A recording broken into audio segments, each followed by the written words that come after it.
Ելենա Արշակյանի «Ուրիշի ընտանիքը» սերիալի նկարահանումները շարունակվում են, հեռուստադիտողները դիտում են ու քննարկում հեռուստասերիալի հերթական սերիան։ Եթե պարզվի, որ Կարենին հենց Նորոյի հայրն է ուղարկել, սա կլինի սերիալի ամենասարսափելի շրջադարձը։ Այդ մարդն անգամ հեռվից շարունակում է կործանել իր երեխաների կյանքը, գրել է հեռուստադիտողներից մեկը։ Կարենը հենց սկզբից էլ կասկածելի էր, նման կերպարները սերիալում երբեք պարզ չեն լինում, հաստատ նրա հետևում ավելի մեծ խաղացող կա։ Լանան շատ բան գիտի, բայց լռում է, կարծում եմ նա վախենում է ոչ միայն Կարենից, այլ նաև նրանից, ով կանգնած է նրանց հետևում։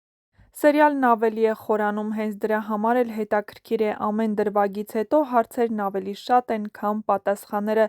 Արշակը նորից հայտնվում է կրակի մեջտեղում, ինչքան էլ մեղավոր լինի անցյալում, հիմա նա միակն է, ով փորձում է փրկել երկու ընտանիքներն էլ։ Ահա այսպիսին էին այսօրվա սերիայի մեկնաբանությունները, եթե համակարծիք չեք, ապա գրեք ձեր կարծիքները, յուրաքանչյուր կարծիք կարևոր է։